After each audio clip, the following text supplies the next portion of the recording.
Jai Shri Ram. For men, and young men in particular, having a role model or a hero whom you look up to and try to emulate is not an uncommon thing, though I do think, unfortunately, it's becoming less and less common over time in the modern day. But anyway, I wanted to discuss this idea and some realizations that I've had regarding it over time from when I first started to think about this in my mid teens to now as a much more mature and reasonable 29-year-old. I think the most important thing to keep in mind when it comes to this issue of role models and heroes and so on is to separate someone whom you look up to in a particular area of life from those who you may look up to in all areas of life. For example, maybe there's someone that you really admire for their success in work or business, but maybe they have poor relationships or poor physical health or something like that. So you would, of course, not want to emulate these negative traits about them, but just emulate the positive.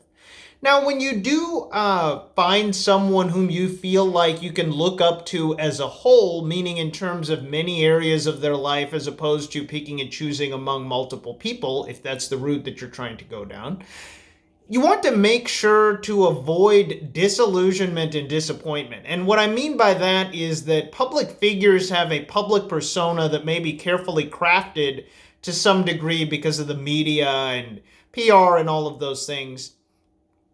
And of course, like anyone, public figure or not, there are always going to be certain parts of their life that they keep hidden. And that may not just be for privacy reasons. It could also be for the fact that they're doing something immoral or unethical or even illegal that they need to hide. The perfect example I could share of that for an Indian audience would be Sushil Kumar. You know, he was a successful Olympic wrestler, so of course he's a very tough, very masculine kind of a guy with great physique. And he was also very grounded. He came from a traditional Kushti kind of background that's produced so many great wrestlers from his state of Haryana.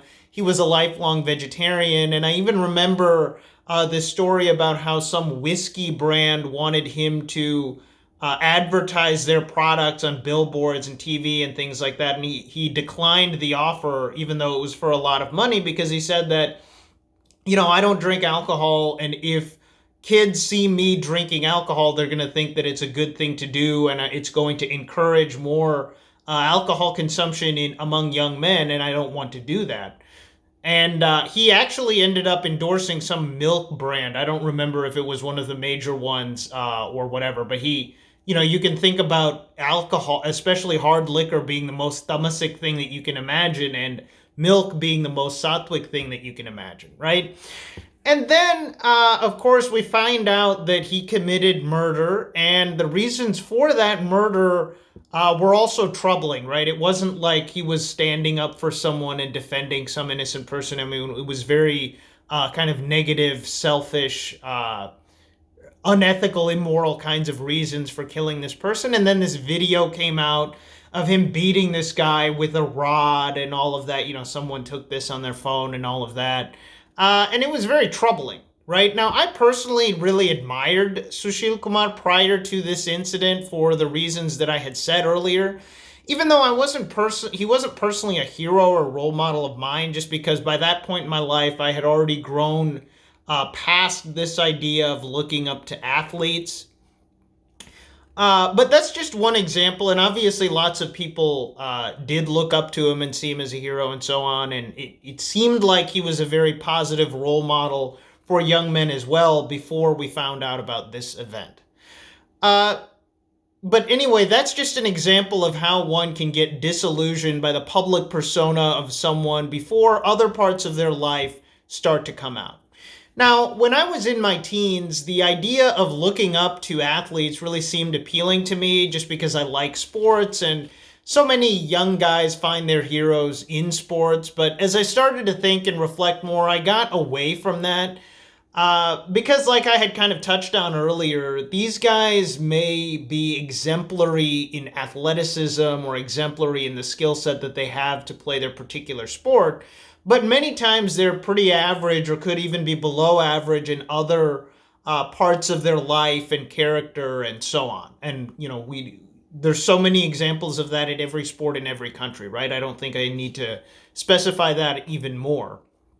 So anyway, so that was my teenage years. Then in my early 20s, I moved into looking up to political figures. And when I say political figures, I mean people from either the recent past or kind of the more distant past. Recent past, distant past, meaning like within maybe the last 10 to 100 years or so. Not political figures who are currently active at that time, but people from the past.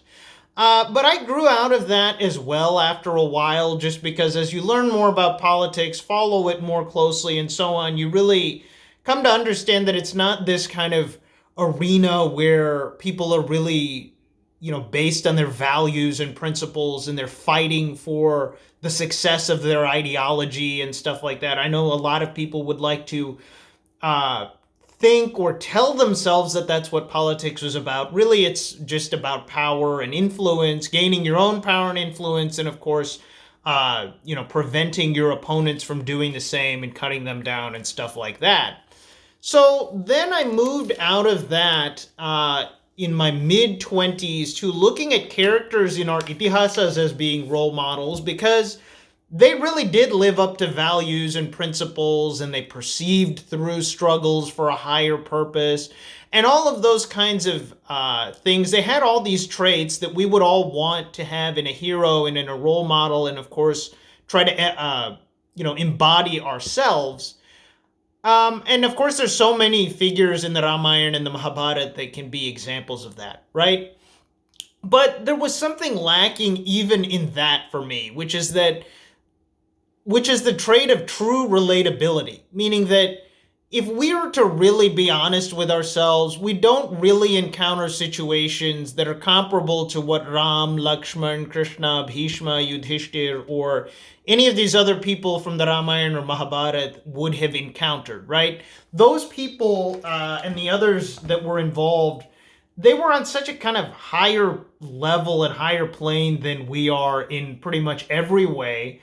And also, the society that they lived in was on a higher level than us spiritually and ethically and morally. And also, it was radically different from the society that we live in anyway. So it's not really reasonable, I think, for people in the modern day to ask themselves, X person from this itihasic story would have acted in this way, therefore I'm going to do so as well, because you're not like them.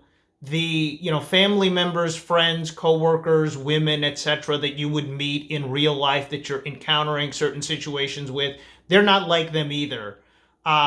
So they're not really relatable in that sense, I think. And I think that's also a reason why we should really look up to them, and some of these individuals like Ram, Hanuman, Krishna, and so on, worship them as gods and things like that.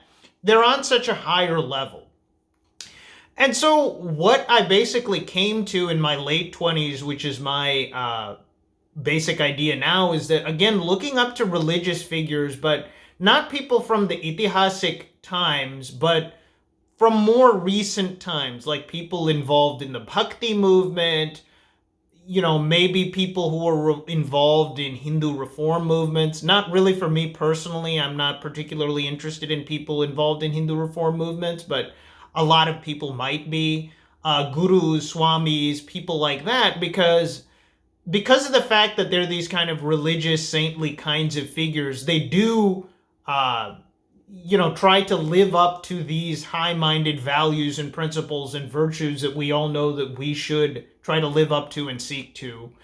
But they also live in a society that's either our society now or a society that's far more similar and relatable to our society than, the people from 5,500 years ago in the Mahabharata, for example, that were living in a totally different society, politically, socially, economically, religiously, and everything else, right?